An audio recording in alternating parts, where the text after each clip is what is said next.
আদব রক্ষা করুন, ইমান নষ্ট হয়ে যাচ্ছে, সবকিছু বাতিল হয়ে যাচ্ছে। ময়ূষী নারী হলেও আপনি জাহান্নামী, ময়ূষী নারী হলেও জাহান্নামী, ময়ূষী নারী হলেও জাহান্নামী। আপনার সব আমল বাতিল হয়ে যাবে।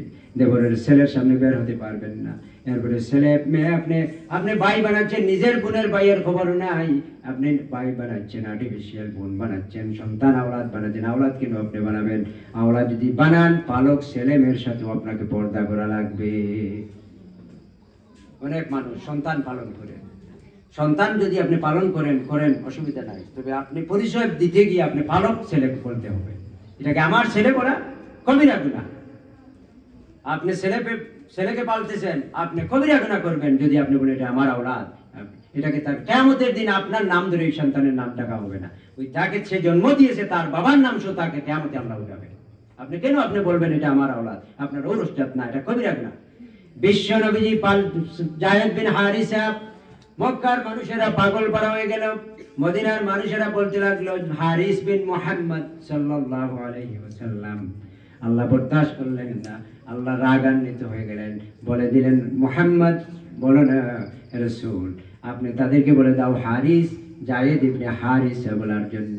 হারিসা হচ্ছে তার বাবা, মুহাম্মদ কিন্তু তার বাবা না। তো আপনি যদি সন্তান পালেন, এই সন্তানের সাথেও আপনি পর্দা করা লাগবে। পর্দা অত্যন্ত গুরুত্বপূর্ণ। বিশ্ব নবীজি বলেছেন এত সহজ সহজ রাস্তা মহিলারা জান্নাতে যাওয়ার জন্য, আর ওই মহিলারা দুনিয়ার জীবনে রক্ত সম্পর্ক নষ্ট করতেছে। ভাইয়ে ভাইয়ের সম্পর্কে মিল নাই, ভাইয়ে বোনের হক আদায় নাই, ফুফুর হক আদায় হয় না ওই মহিলাদের কারণে। তারা স্বামীদিকে জিম্মি করে রাখতেছে। ও মা, একটু চিন্তা করেন, আপনার স্বামী উপস্থিত সময় হয়তো আপনার আত্মীয় স্বজন নিয়ে আনন্দ করতেছে, খুশিবাসি করতেছে, তার আত্মীয় স্বজনের সঙ্গে খুশিবাসি করার সুযোগে পাচ্ছে না, কিন্তু অন্তর দিয়ে সে করছে না, আপনাকে ভয় পেয়ে সে করতেছে। আপনার আত্মীয় স্বজন তার রিলেটেড না, ব্লাড রিলেটেড না, রক্ত সম্পর্ক না, মজবুরিতে আপনার কথা শুনে আপনাকে খুশি করতে গিয়ে উপস্থিত সময়ের জন্য আপনার আত্মীয়দের সঙ্গে একটু সময় দিচ্ছে, কিন্তু তার অন্তরটা কাঁদতেছে তার বোনের জন্য, তার মায়ের জন্য, তার ফুফুর জন্য, তার ভাইয়ের জন্য। এই যে সম্পর্কটা আপনি নষ্ট করতেছেন। মা, একটু চিন্তা করেন, এই স্বামীর অন্তর নাড়া। আপনার স্বামী নিয়ে আপনি যতই নামাজ পড়েন, রোজা রাখেন, এই নামাজ রোজা সুদ্ধা কিয়ামতে আল্লাহ আপনাকে জাহান্নামে ফেলে দিবে। বরং আপনার স্বামী যদি গাফিল হয়, 4টা কোয়ালিটি থেকে নারীকে বিবাহ করার কথা বিশ্ব নবীজি বলেছেন। এর মধ্যে একটা হচ্ছে ওয়ালিদিনিহা, দিনের প্রাধান্যতা বেশি। যে মেয়ে আপনি বিয়ে করবেন, দিন তার বিয়ে। আর নবীজি বলেছেন তোমাদের মধ্যে যদি স্বামী এবং স্ত্রীর মধ্যে একজন যদি দিন একটু বেশি জানে, আরেকজনের দিনদারি একটু কম জানে, ওই স্বামী যদি বেশি জানো তাহলে স্ত্রীকে দিনদারি শিক্ষা দাও, স্ত্রী যদি বেশি জানো তাহলে দিনদারি তুমি শিক্ষা দাও, এটা তোমাদের দায়িত্ব। আর এই 4 নম্বরে যেটা ওয়ালিদিনিহা, আমরা প্রথম 3টা গ্রহণ করি। আমরা প্রথমে বলা হয়েছে মালিহা, মালের খেয়াল করি, জামালিহা, সৌন্দর্য দেখি। মাল আর সৌন্দর্য, এই 2 জিনিস আমরা 4টার মধ্যে দিই। বংশ এখন আর দেখি না, দিনদারিটা দেখি না। নবী বলেছেন এই 4টার মধ্যে 2টা দেখো বেশি, একটা হচ্ছে বংশ আর একটা হচ্ছে দিনদারিটা। মাল আর সুন্দর, এই 2টা জিনিস তুমি দেখো না। দুনিয়ার সুন্দর দুনিয়ায় থেকে যাবে, এই সুন্দর কিয়ামতে কোনো উপকারে আসবে না, ঠিক না? আপনি আপনার স্ত্রী একটু লেখাপড়া জানেন, আপনার স্বামী দুর্বল, হয়তো লেখাপড়া করে নাই। আল্লাহ বলেছেন আনফুসাকুম ওয়া আহলিকুম নারা, আপনি জাহান্নামের আগুন থেকে নিজেও বাঁচো আর স্বামীকে বাঁচাও। আপনি আপনার স্বামীকে বলেন, ও স্বামী, আপনার মায়ের খেদমত করেন, মাকে একটু হেল্প করেন, মায়ের জন্য যা লাগে আপনি দেন। আপনার বোন 15 দিন হয়েছে আপনার বাড়িতে আসে নাই, একটু আপ্যায়ন করেন, ফোন করেন। আপনার স্বামীকে পরামর্শ দেন, দিয়ে বলেন আপনার স্বামী আপনার বোনকে একটু কল দিয়ে দেখেন সে ভালো আছে নাকি। বোনকে দাওয়াত দেন, বোনকে বলেন আসার জন্য। ফুফুকে একটু কল দিয়ে খবর নেন, ফুফু ভালো আছেন কি না, ফুফুকে দাওয়াত দিয়ে আনেন, আমি একটু সেবা করব। আমার শাশুড়ি থাকলেও তো আমি সেবা করতে পারতাম, শাশুড়ি আজ নাই, তাহলে একটু আপনার খালাকে নিয়ে আসেন, আপনার ফুফুকে নিয়ে আসেন। আল্লাহ নবীজি বলেছেন কোন সন্তান যখন তার মা হারিয়ে ফেললো, মা হারানোর পরেও মায়ের খেদমত করার রাস্তা আল্লাহ সুবহানাহু ওয়া তাআলা রেখে দিয়েছে। খালাতুকা উম্মুকা মানজিলা,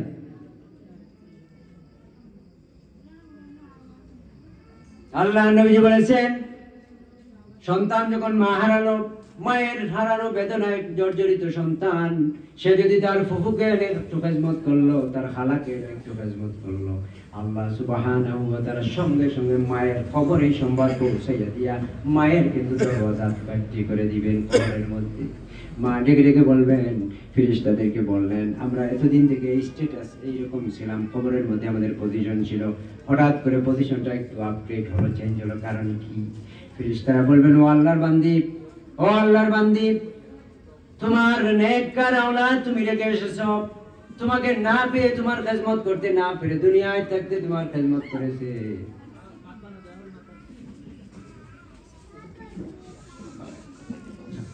দুনিয়া থাকতে তোমার মাকে খেদমত করেছে, দুনিয়া থেকে বিদায় হয়ে যাওয়ার পরে কোনো খেদমত আর করতে পারে নাই, আর তার ফুফুকে খেদমত করছে, খালাকে খেদমত করছে, তা আল্লাহ সুবহানাহু ওয়া তাআলা কবুল করে সেই মায়ের মত খেদমত করার সওয়াব দিয়েছেন, আর তুমি মাকে কবরের মর্যাদা বৃদ্ধি করে দিয়েছে। সুবহানাল্লাহ। তো আমাদের দায়িত্ব হচ্ছে শিরক থেকে বাঁচতে হবে। আত্মীয়তার সম্পর্ক, আমরা দ্বীনি শিক্ষার তরবিয়ত না থাকার কারণে আমরা একদিকে শিরক করতেছি, অন্যদিকে আমরা আত্মীয়তার সম্পর্ক, যে সম্পর্কের কারণে জাহান্নাম, যে সম্পর্কের কারণে সমস্ত আমল বাতিল হয়ে যাবে। আপনি আনন্দ করে কোনো লাভ নাই, দুনিয়ার যা ইবাদত করছেন সব বাতিল হয়ে যাচ্ছে। তো আমাদেরকে মা এবং বোনদেরকে পর্দায় থাকতে হবে, শিরক থেকে বেঁচে থাকতে হবে। আর আত্মীয় সম্পর্ক যেখানে বিঘ্ন ঘটছে, ওইটাকে আরো সুন্দর করার জন্য আপনি চেষ্টা করবেন, স্বামীকে উৎসাহিত করবেন, স্বামী তার আত্মীয় স্বজনের হক আদায় করছে কিনা, মায়েদেরকে দায়িত্ব পালন করতে হবে। এবং ইসলামের দুর্গ আপনাকে, আম্মা জান আয়েশা রাদিয়াল্লাহু তাআলা আনহা পরিবারের মধ্যে দ্বীনি খেদমত করেছেন, অসংখ্য সাহাবায়ে কেরামের হাফিজা, সাহাবায়ে কেরামের দ্বীনের তালিম দিতেন, শিক্ষয়িত্রী ছিলেন, তাফসীরের শিক্ষিকা ছিলেন, ফিকহের শিক্ষিকা ছিলেন, হাজার হাজার সাহাবায়ে কেরাম উপকৃত হয়েছেন আম্মা জান আয়েশা রাদিয়াল্লাহু তাআলা আনহার কাছ থেকে। আপনি ওই পরিবারের সমস্যা, ওই আত্মীয় স্বজনের ফিতনা ফসাদ, ওইগুলো দূরে সরিয়ে দিয়ে বরং নিজের পরিবারের মধ্যে নামাজি সৃষ্টি করেন, তিলাওয়াতগার হন, রোজাদার হন, ওই নফল রোজা রাখেন প্রতি সোমবার এবং বৃহস্পতিবার, এবং আরবি মাসের 3 দিন 13, 14 এবং 15 আইয়ামে বেদ, এই ধরনের রোজাগুলো বিশ্ব নবীজি সবরত রাখতেন। আর স্বামীরা তাআত করেন, স্বামীরা তাআত ছাড়া স্বামীর সঙ্গে তর্ক করবেন না, কথা বলবেন না। আর রিজালু কাওয়ামুনা আলান নিসা, আল্লাহ স্বামী চালাবে মহিলাদেরকে, স্বামীর কর্তৃত্ব চলবে মহিলার উপরে, মহিলার কোনো কর্তৃত্ব চলবে না। যে মহিলা তার স্বামীর উপরে অবস্থান নেবে, স্বামীর সিদ্ধান্তকে অ্যাভয়েড করবে, স্বামীর সিদ্ধান্তকে সে মানবে না, আল্লাহর নবীজি বলেন সৃষ্টির সুন্দরতা সেখানে নাই, শান্তি কখনো এটা আসবে না, ওই পরিবার জাহান্নামে পরিণত হয়ে যাবে। আর আল্লাহর নবীজি বলেছেন, স্বামীকে শান্ত দাও, স্বামীকে শান্ত দাও, দিনের সাহায্য করো, দিনের প্রতি সাহায্য করো। স্বামী যখন বাইরে থেকে আসলো, মা আপনি স্বামীকে একটু সাহায্য করেন, স্বামী বাইরে থেকে আসার পরে একটু হাসি দেন। আপনি বাইরে ড্রাইভারের সাথে হাসতেছেন, দোকানে গিয়ে হাসতেছেন, আপনি বাইরে লোকদের সাথে গায়ের মুহররমের সাথে হাসতেছেন, এটা নিষেধ, হারাম। বরং আল্লাহ নবীজি বলেছেন, আপনার স্বামী যখন কর্ম করে বাইরে থেকে যখন বাড়িতে আসলো, তুমি গো মা দরজা খুলে দিয়ে একটু হাসো, তোমার ওই হাসিটা জান্নাতে যাওয়ার জন্য যথেষ্ট হয়ে যাবে। আর তুমি যে দরজা খুলেছো, ওই দরজাটা তুমি তোমার ঘরের দরজা খুলো নাই, ওটা আল্লাহর জান্নাতের দরজা খুলেছো গো মা। সেজন্য স্বামীরা দাঁত করো, স্বামীর আনুগত্য করো, স্বামীর আনুগত্য ছাড়া আল্লাহ পাওয়া যাবে না, স্বামীর আনুগত্য ছাড়া জান্নাত পাওয়া যাবে না, স্বামীর আনুগত্য ছাড়া রাসূলুল্লাহর মহব্বত পাওয়া যাবে না। আম্মা জান ফাতিমা রাদিয়াল্লাহু তাআলা আনহা, তিনি এরকম ছিলেন না, এত পর্দানশীলা মহিলা। বলেছেন রাসূলুল্লাহ একদিন বলেছেন, গো মা তুমি 4টা জিনিস আমি দেই, এই 4টা জিনিস যদি তুমি আমল করতে পারো, তাহলে জান্নাতের 8টা দরওয়াজা, এর মধ্য দিয়ে যে দরওয়াজা দিয়ে খুশি ওই দরওয়াজা তুমি জান্নাতে ঢুকতে পারবে গো মা। এর মধ্যে প্রথমটা হচ্ছে সালাত। সালাত, আমি যেভাবে নামাজ পড়ি ওইভাবে সাল্লু কামা রাআইতুমুনি উসাল্লি। মা ফাতিমা, আমি নামাজ যেভাবে পড়ি খুশু খুশুর ওইভাবে তুমি নামাজ পড়বে। আর তুমি রমজানের রোজা রাখবে, ফরজ রোজাগুলো তুমি রাখবে। এরপরে তুমি তোমার স্বামীর ইতাআত করবে, আনুগত্য করবে, স্বামীর হুকুম মানবে। আর 4th নম্বর হচ্ছে সতীত্বের হেফাজত করবে। তবে মা প্রথম 3টা যদি দুর্বল হয়, আর 4th নম্বরে যেটা সতীত্বের হেফাজত যদি মজবুত হয়, আল্লাহ সুবহানাহু ওয়া তাআলা ওই প্রথম 3টার দুর্বলতা দূর করে দিবে। আর তোমার যদি 4th নম্বরের ওইটা যদি মজবুত থাকে, বেশি মজবুত না থাকে, আর প্রথম 3টা যদি মজবুত থাকে, বেপরদা থাকার কারণে ওই প্রথম 3টাও তোমার নষ্ট হয়ে যাবে গো মা। আম্মা জান ফাতিমা বলেন, বাবা গো, আজ থেকে আমার শিক্ষা হয়ে গেছে গো বাবা, আমি সুন্দরভাবে আমার জীবন চালাবো, আর কোনদিন আমাকে আর বলতে হবে না, আমি এমন ভাবে জীবন চালাবো আমার মৃত্যুর পরেও কেউ জানবে না আমি কত লম্বা ছিলাম, কত চওড়া ছিলাম, কত মোটা ছিলাম, আমার মৃত্যুর পরেও আমাকে অনুমান করতে পারবে না গো বাবা। আল্লাহ নবীজি বলেন, আমার ফাতিমা আমার নসিহত শোনার পরে এমন পরিবর্তন হয়েছে, আল্লাহ সুবহানাহু ওয়া তাআলা খুশি হয়ে আপনারা যারা মহিলা সব জান্নাতে যাবেন, আপনাদের সমস্ত মহিলাদের সর্দার আল্লাহ বানিয়ে দিয়েছেন ফাতিমাকে। হযরত ফাতিমা হচ্ছেন সর্দারিনী, জান্নাতের সমস্ত নারীদের সর্দার ফাতিমা, একমাত্র পর্দা করার কারণে। খাদিজাতুল কুবরা রাদিয়াল্লাহু তাআলা আনহা, তিনি স্বামীর কাছে বিবাহ বসলেন 40 বছর বয়সে, নবীজির বয়স 25 বছর। তিনি এত ধনী ছিলেন, মক্কার মধ্যে শ্রেষ্ঠ ধনী, সম্পদ রাসূলুল্লাহর কিছুই ছিল না, কিন্তু নবীজির বসে আসার পরে তার সব সম্পদ নবীজির হাতে উঠায় দিয়ে দ্বীনের মধ্যে বিতরণ করলেন। অনেকদিন উপাস কাবাস করলেন, একদিন স্বামীর সঙ্গে কিছু ঝগড়া করেন নাই, স্বামীকে একদিনও বলেন নাই, স্বামী আমি তো এত ধনী ছিলাম, অবস্থা আমার ছিল, তোমার বাসায় বাড়িতে আসার পরে বিবাহ হওয়ার পরে আমি উপাস কাবাস করছি, একটা খেজুর আর আধা গ্লাস পানি পান করতেছি, নবীজিকে জীবনের জন্য বলেন নাই। বরং আল্লাহ নবীজি 3 দিন হোক 2 দিন হোক তাবলীগের জন্য দ্বীনের দাওয়াতে যখন বের হতেন, বিশ্ব নবীজি বলেন, খাদিজার পেটে খাবার নাই, উপবাস অবস্থায় একটা খাজুর আধা গ্লাস পানি পান করেছে, কিন্তু আমি যেই দিন এসে দরজায় নক করার আগে খাদিজা আমার জন্য দরজা খুলে দিত।